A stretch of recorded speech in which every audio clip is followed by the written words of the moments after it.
là pour assister à la démonstration du robot Awabot dont Jérémy vous parlera tout à l'heure. On est là, on va activer les micros dans la salle du Muséum d'Histoire Naturelle d'Autun, en Saône-et-Loire. Donc je suis Vincent Chauvet, je suis maire adjoint de la ville d'Autun, en charge du patrimoine historique, et depuis mars 2014, depuis que j'ai pris mes fonctions, et avec l'équipe municipale, dont une partie est là avec des lycéens, on a fait le choix délibéré d'aller très fortement dans le patrimoine numérique, dans le développement de la médiation culturelle numérique pour mettre en valeur notre patrimoine. On est une ville d'arrêt d'histoire avec beaucoup de richesses historiques et aussi géologiques. Alors, le Muséum d'histoire naturelle que vous voyez ici, vous allez avoir droit sous peu à une petite visite, est particulièrement axé sur tout ce qui est avant l'arrivée de l'homme, géologie, les dinosaures, etc. Donc, tout à fait adapté à une pédagogie pour les collégiens et les lycéens, donc pour des scolaires, mais aussi pour d'autres types de publics. On en reparlera tout à l'heure. Alors, est-ce que, on commence donc par la visite, est-ce que à Autun, donc vous m'entendez? Relativement bien. Très bien, donc on a le son là-bas aussi. Alors je vous propose de commencer. Alors vous voyez l'écran du haut, c'est donc la caméra frontale du robot Awabot qui est en train de filmer. L'écran du bas, c'est le pied du robot. Le robot, on vous donnera des illustrations tout à l'heure au stand Awabot. C'est donc un robot à peu près à taille humaine d'1,60 m, environ 1,60 m. Et donc le bas, vous voyez qu'il filme le pied. Et vous allez voir que on a aussi les axes de déplacement avec un déplacement à la souris qui est très facile, qui se prend en main tout de suite.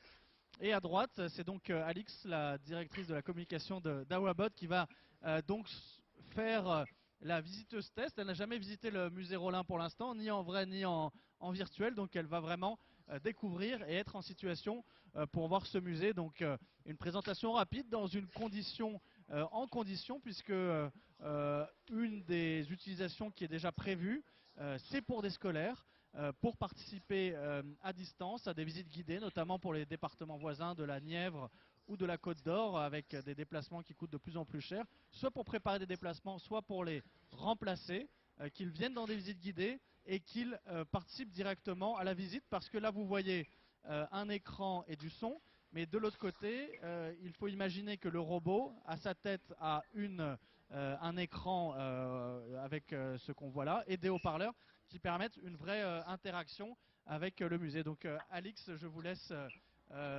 faire la visiteuse test du musée, de vous balader, poser des questions. N'hésitez pas, on a donc Monsieur Chabar, qui est le directeur du musée, qui va nous faire une visite au milieu des lycéens, des élus et de la presse locale qui est là pour immortaliser votre première visite officielle depuis la Villette On va en passer Awabot. par là. On va aller visiter les salles de géologie. La région d'Autun, est une région très très importante au point de vue géologique.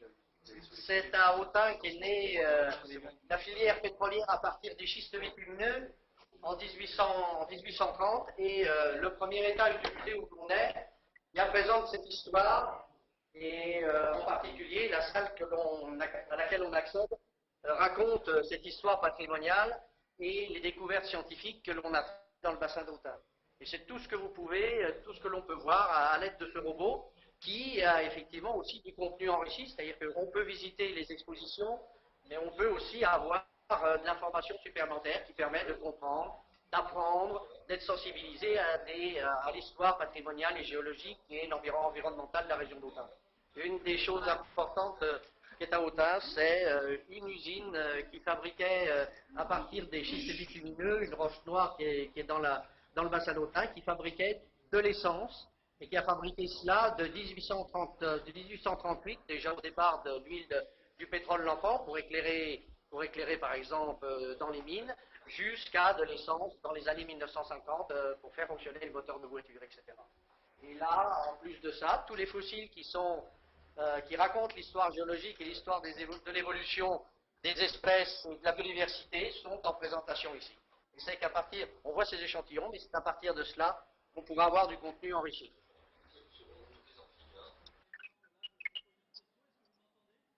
Oui, très bien. Très bien.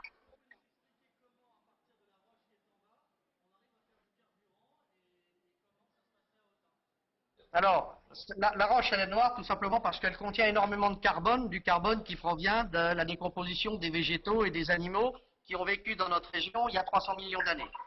Cette roche-là, quand on la chauffe à très très forte température dans des grandes cornues, les cornues à Autun faisaient 19 mètres de haut, bien quand on la chauffe très très fort, entre 550 et 650 degrés, toute la matière organique qui se trouve à l'intérieur de cette roche se transforme en gaz, et ce gaz va donner des vapeurs qui, lorsqu'elles sont refroidies, donnera l'huile de schiste, l'équivalent du pétrole. On ne peut pas appeler ça du pétrole, puisque le pétrole, c'est une roche naturelle qu'il forme dans la terre, mais là, c'est une fabrication artificielle. Et à partir de cette huile de schiste équivalent au pétrole, eh bien, on va pouvoir raffiner cette huile de schiste comme un pétrole normal pour obtenir de la paraffine, de l'essence, du wheat spirit, etc. Et c'est ce qui se faisait à Autun jusque dans les années 1957. Et on est à Autun le premier site français, même le premier site au monde, où on a pratiqué cette opération-là. Et Autun, c'est vraiment le berceau de l'industrie schistière, berceau de l'industrie pétrolière au monde.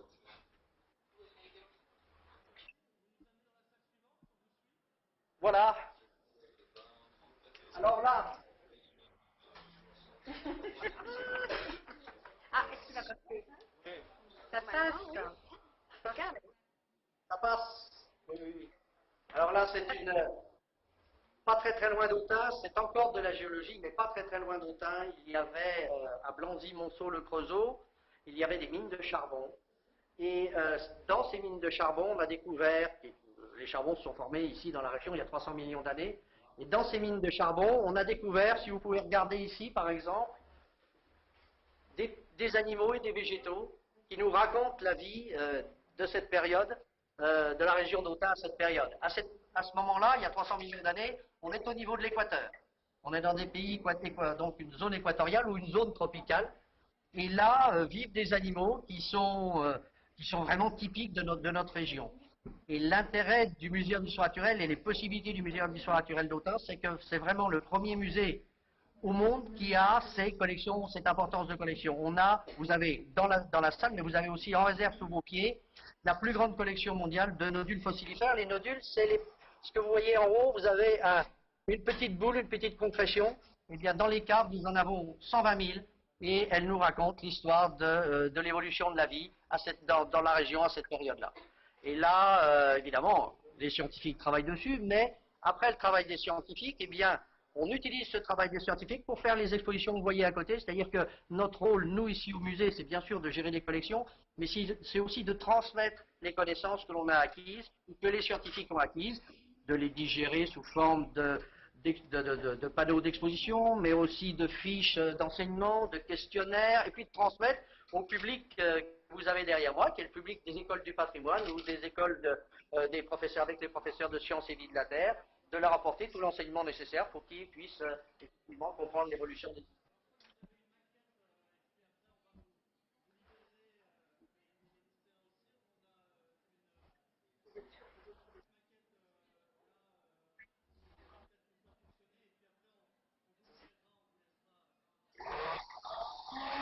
Alors ça c'est un puits de mine, c'est un chevalement, exactement, qui se situe maintenant devant le musée de la mine à Blanzy-Monceau, mais qui n'est pas très très loin de chez nous à Épinac, et c'est typiquement les installations que l'on voit au-dessus des carreaux de mine où on exploite le charbon.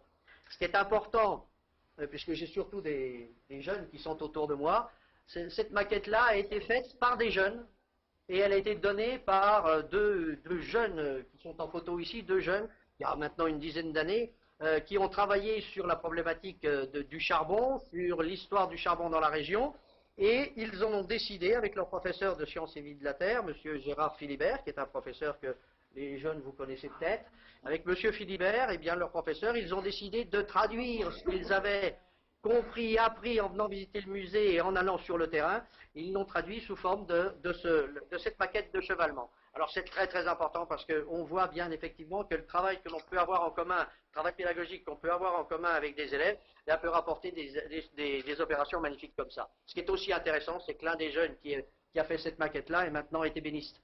Merci beaucoup, Voilà. Monsieur Chabar. Merci beaucoup, Je Madame vous en prie, Lancien. Je vous allez-y. fonce dessus.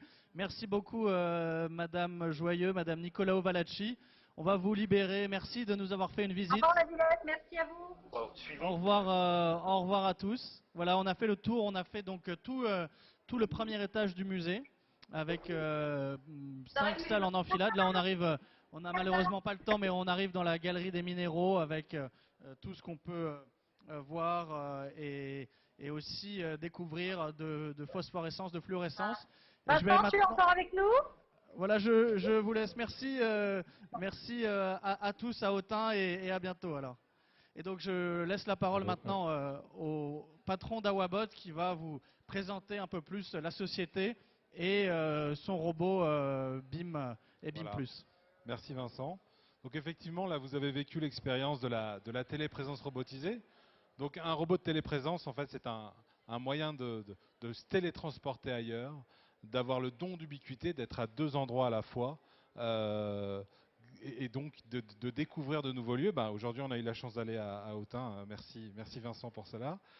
Mais on l'utilise effectivement dans le monde de la culture. Vous pouvez très bien aller visiter un musée asiatique la nuit pendant sa fermeture grâce à ce genre de robot. On pourrait accueillir des visiteurs américains à Autun très facilement, puisqu'une fois que cet appareil, donc qui est un système en fait de visioconférence mobile, est en place dans un lieu, n'importe quelle personne équipée d'un ordinateur ou d'une tablette peut se connecter au robot.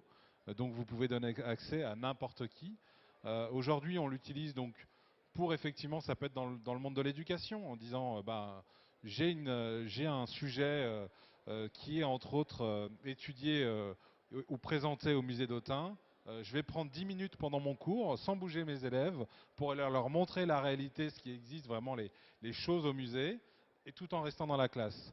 On travaille aussi autour du handicap, quelque chose d'assez important, où on donne accès à des enfants qui sont dans des chambres stériles, qui ne peuvent pas sortir, à des musées. Donc on a fait ça entre autres pour la nuit des musées au Grand Palais, à la Cité des Sciences, au musée gallo-romain de Lyon. On a fait ça aussi pour l'inauguration du musée des Confluences.